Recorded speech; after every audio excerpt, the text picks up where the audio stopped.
મિત્રો ધોરણ 12 વિષય અર્થશાસ્ત્ર વિભાગ બી જેમાંથી આપણે 7 પ્રશ્નોનો ઉત્તર લખવાના છે અને કુલ 21 આપણને પ્રાપ્ત થાય છે. તો પહેલો પ્રશ્નની શરૂઆત કરીએ આજે. આકૃતિ અને આલેખ દોરતી વખતે ધ્યાનમાં રાખવાની બાબતો. તો આપણે આકૃતિનો અર્થ અને મહત્વ કઈ વખતે સમજી ગયા છે. હવે આપણે આકૃતિ અને આલેખ દોરતી વખતે કઈ બાબતો ધ્યાનમાં રાખવાની છે. એમાં પહેલી બાબત જોઈએ કે આકૃતિ અને આલેખના પ્રકારની પસંદગી કરવી જોઈએ. તો કોઈ પણ માહિતીને આકૃતિ કે આલેખમાં અસરકારક અને આકર્ષક રીતે રજૂ કરવા માટે તેના પ્રકારની પસંદગી કરવી જરૂરી છે. સ્તંભ વિભાજિત આકૃતિ દ્વારા કે વૃત્તાંશ આકૃતિ દ્વારા રજૂઆત થઈ શકે છે. આ બંનેમાંથી કઈ વધારે અસરકારક થાય છે તે પ્રકારની પસંદગી કરવી ખૂબ જ મહત્વની બને છે. બીજો મુદ્દો જોઈએ માહિતીની સ્પષ્ટતા. માહિતીને આકૃતિ કે આલેખમાં રજૂ કરતી વખતે તેની ચોખ્ખી અને સુઘડ માહિતી હોવી જોઈએ. એટલે કે રજૂ કરેલી માહિતી છે એમાં શું દર્શાવવામાં આવ્યું છે તે પણ જણાવવું જોઈએ. ત્રીજો મુદ્દો જોઈએ સ્કેલ માપ. આકૃતિને આલેખમાં માહિતી દર્શાવતી વખતે ચોક્કસ અને યોગ્ય સ્કેલ માપનો ઉપયોગ કરવો જોઈએ. કારણ કે આકૃતિ અને આલેખ જો ચોક્કસ સ્કેલ માપનો ઉપયોગ કરવામાં ના આવે તો તેનું કદ નાનું અથવા તો ઘણું મોટું થઈ શકતું હોય છે. પછીનો મુદ્દો જોઈએ તો બંને ધરી પર વિગતો દર્શાવવી જોઈએ. તો OX ધરી પર સ્વતંત્ર ચલ અને OY ધરી પર સ્વતંત્ર ચલ. એટલે કે કોઈ પણ માહિતીનું વિવરણ કરવામાં આવ્યું છે તેને બંને ધરી પર સ્પષ્ટ રીતે દર્શાવવામાં આવતી હોવી જોઈએ. પછીનો મુદ્દો જોઈએ તો માહિતીના સ્ત્રોતોનો અભ્યાસ. જ્યારે કોઈ પણ માહિતી આલેખ કે આકૃતિમાં આપણે દર્શાવીએ છીએ, દાખલા તરીકે આપણે ફુગાવાના આંકડા દર્શાવ્યા, ગરીબીના આંકડા દર્શાવ્યા, તો ક્યાંથી મેળવ્યા છે? RBI ની વેબસાઈટ ઉપરથી કે ભારત સરકારના મંત્રાલય ઉપરથી? આનો ચોક્કસ માહિતીનો સ્ત્રોત આપણે દર્શાવવો જોઈએ જેથી કરીને એ માહિતી વિશ્વસનીય અને અધિકૃત બની શકે છે. છેલ્લો મુદ્દો જોઈએ આપણે કે આકૃતિ અને આલેખમાં સાધનોની જે વપરાશ થાય છે એની ગણતરી કરવાની રીત દર્શાવવી જોઈએ. જ્યારે માહિતી સમય સ્પષ્ટ ન હોય ત્યારે આંકડાશાસ્ત્રના કેટલાક સાધનો જેવા કે સહસંબંધ, નિયત સંબંધ, મધ્યક, મધ્યસ્થ, બહુલક વગેરે સાધનોનો ઉપયોગ કરવામાં આવે છે. તેની ગણતરીની રીત પણ સ્પષ્ટ રીતે દર્શાવવામાં આવેલી હોવી જોઈએ. પછીનો બીજો પ્રશ્ન છે કે આર્થિક વૃદ્ધિ અને વિકાસ વચ્ચેના તફાવતો. તો આપણે એમાં ગઈ વખતે પણ સમજી ગયા છે કે આ વખતે એટલા માટે લીધું છે કે વારંવાર રિપીટ થાય તો જેના કારણે આપણને વધારે સરળતાથી યાદ રહી શકે છે. અર્થવ્યવસ્થામાં લાંબા ગાળે ક્રમશઃ નિયમિત આવક વૃદ્ધિ થાય છે અને આર્થિક વૃદ્ધિ કહેવાય છે. જ્યારે અર્થવ્યવસ્થામાં ઉત્પાદનમાં થતા વધારાની નવી પદ્ધતિઓ આધારિત આવક વૃદ્ધિને આર્થિક વિકાસ કહેવાય છે. અર્થવ્યવસ્થામાં થતું ઉત્પાદન મુખ્યત્વે શ્રમ અને મૂડી આધારિત હોય છે. મૂડીમાં વધારો થતા શ્રમિકોની સંખ્યામાં વધારો થાય છે અને લાંબા ગાળે ઉત્પાદનમાં વધારો થાય છે. આમ આર્થિક વૃદ્ધિ એ પરિણામનું પરિવર્તન છે. જ્યારે ખેતી ક્ષેત્રે ઘઉં, ચોખા, મકાઈ વગેરે ઉત્પાદન આપતા સંકર બિયારણોની શોધ થતા, ગૃહ ઉદ્યોગોની જગ્યાએ આધુનિક ઉદ્યોગોનો વિકાસ થતા, વાહન વ્યવહાર સંદેશાવ્યવહારનો વિકાસ થતા જે પરિવર્તન આવે છે એને આર્થિક વિકાસ કહેવાય છે. આમ આર્થિક વિકાસ એ ગુણાત્મક અને પરિણાત્મક પરિવર્તનની સાથે સાથે મુખ્યત્વે તે ગુણાત્મક પરિવર્તન દર્શાવે છે. વિકસિત રાષ્ટ્રોની આવક વૃદ્ધિ એ આર્થિક વૃદ્ધિ દર્શાવે છે. વિકસતા દેશોની આવક વૃદ્ધિ એ આર્થિક વિકાસ દર્શાવે છે. આર્થિક વૃદ્ધિમાં ઉત્પાદન અને આવકમાં થતો મહત્વનો વધારો એ વૃદ્ધિનું દર નિર્દેશન કરે છે. એટલે કે આર્થિક વૃદ્ધિ એ પરિણામ છે. જ્યારે આર્થિક વિકાસની પ્રક્રિયામાં ઉત્પાદન અને આવકમાં થતા વધારા મહત્વના પરિબળ હોય છે. એટલે કે આર્થિક વિકાસ એ કારણ છે. આર્થિક વૃદ્ધિમાં રાષ્ટ્રીય આવક માથાદીઠ આવકમાં વધારો થાય છે. જ્યારે આર્થિક વિકાસમાં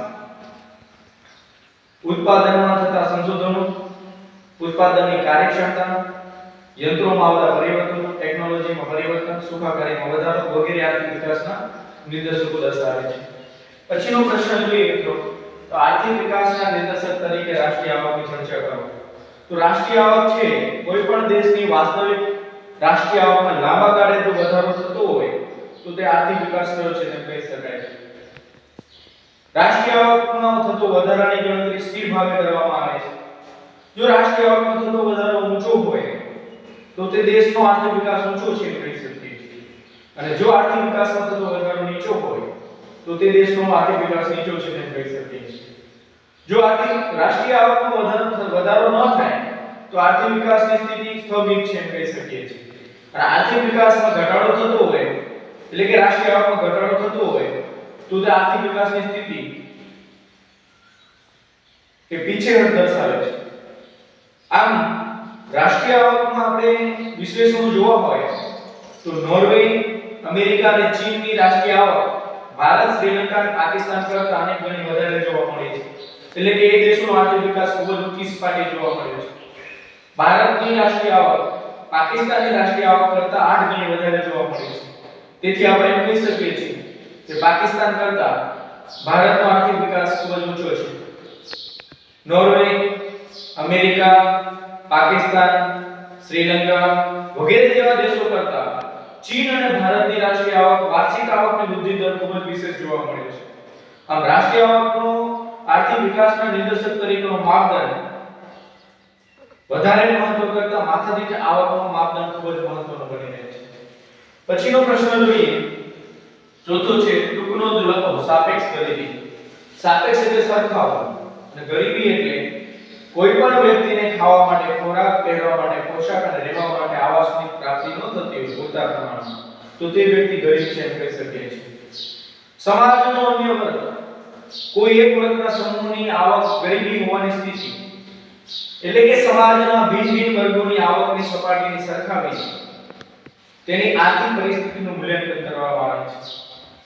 સમાજમાં કોઈ એક આવક વધારે ધરાવતો જૂથ અને બીજો એક આવક ઓછી ધરાવતો જૂથ, આમ જે વધારે આવક ધરાવે છે એની સરખામણીમાં ઓછી આવક ધરાવતો વર્ગ સાપેક્ષ રીતે ગરીબ છે તેમ કહી શકીએ છીએ.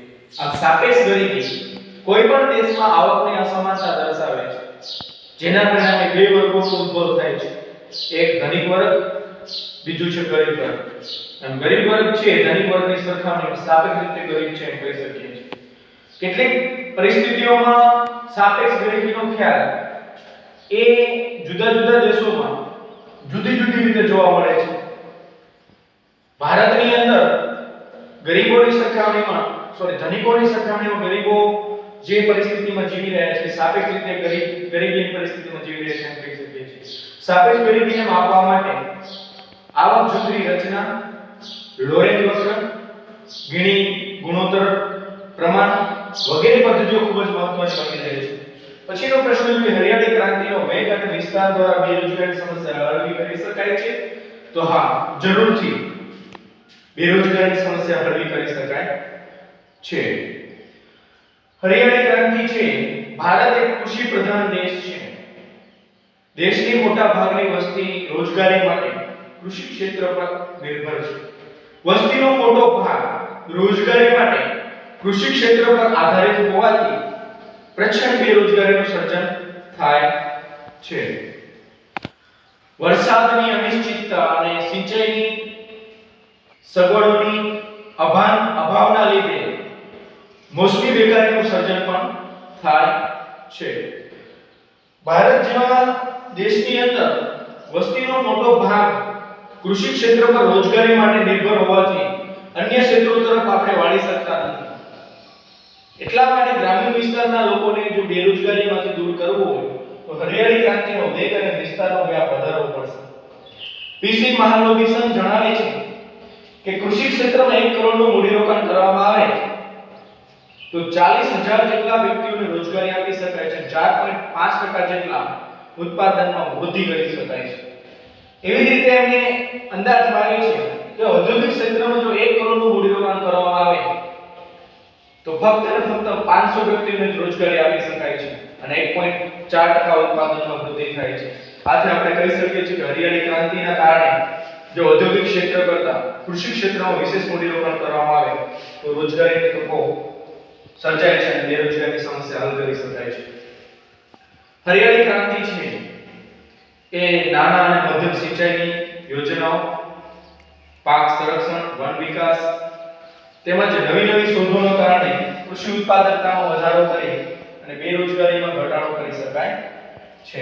પછીનો પ્રશ્ન મિત્રો જોઈએ કે આંતરિક અને આંતરરાષ્ટ્રીય વેપાર વચ્ચેના તફાવતો જણાવો.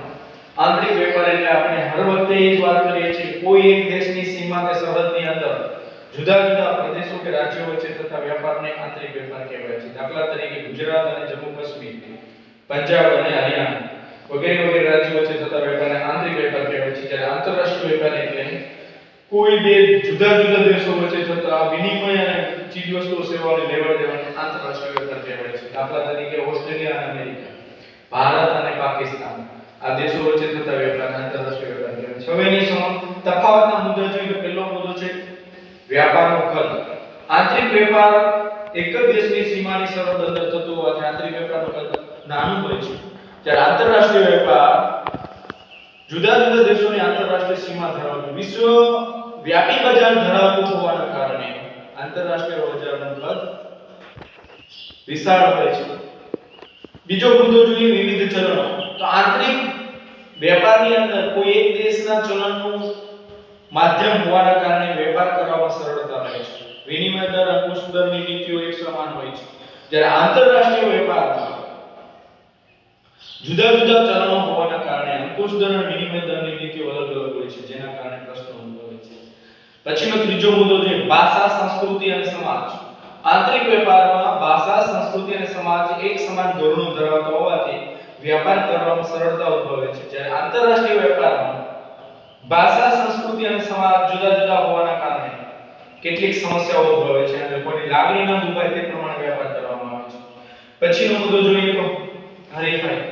આંતરિક વેપારમાં કોઈ એક દેશના ઉત્પાદકો કોઈ એક વસ્તુના ઉત્પાદનમાં નાની એવી હરીફાઈ કરતા હોય છે. જ્યારે આંતરરાષ્ટ્રીય વેપારમાં જુદા જુદા દેશો સાથે વેપાર કરવાનો હોવાના કારણે જુદી જુદી ચીજવસ્તુઓ જુદી જુદી રીતે રંગ, રૂપ, આકાર, કદ પ્રમાણે એનો પરિવર્તન લાવીને વેપાર કરવાનો હોવાના કારણે હરીફાઈની વિશેષતા જોવા મળે છે.